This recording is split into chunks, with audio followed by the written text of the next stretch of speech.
А тем временем в Коми за сутки выявлен 251 новый случай заражения коронавирусом. Рассматривается вопрос о введении в регионе обязательной вакцинации определенных групп граждан, которые по роду деятельности контактируют с большим количеством людей. Об этом в своем видеообращении рассказал глава Коми Владимир Уйба. Первое место в списке на обязательную прививку занимают работники образования. Далее в группу входят работники ЖКХ и сферы услуг, торговли, общепита, салонов красоты. Вот это все сообщество декретированных групп населения у нас более 120 тысяч. Из них сегодня подлежит прививке 93 443 человека.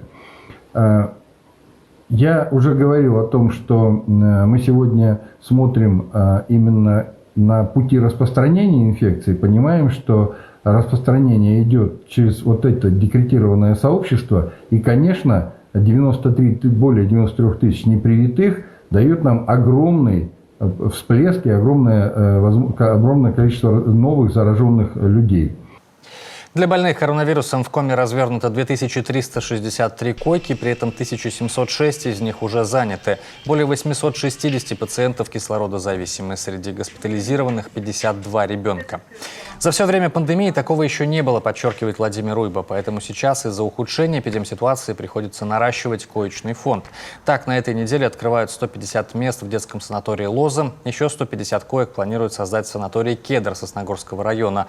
А с 1 июля пациентов с ковидом начал принимать республиканский госпиталь ветеранов в Сыктывкаре. У нас на сегодняшний день имеется 70 коек, которые обеспечены подводкой газообразного кислорода в достаточном объеме. Также, пациенты, которые у нас лежат, а их на сегодняшний день 20 человек, они получают всю необходимую терапию в полном объеме.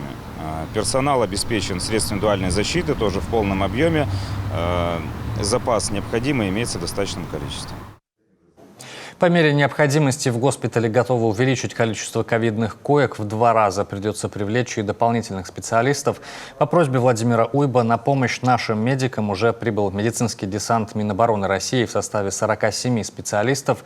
Сейчас они работают в Сыктывкаре и Ухте, где находятся основные очаги коронавируса.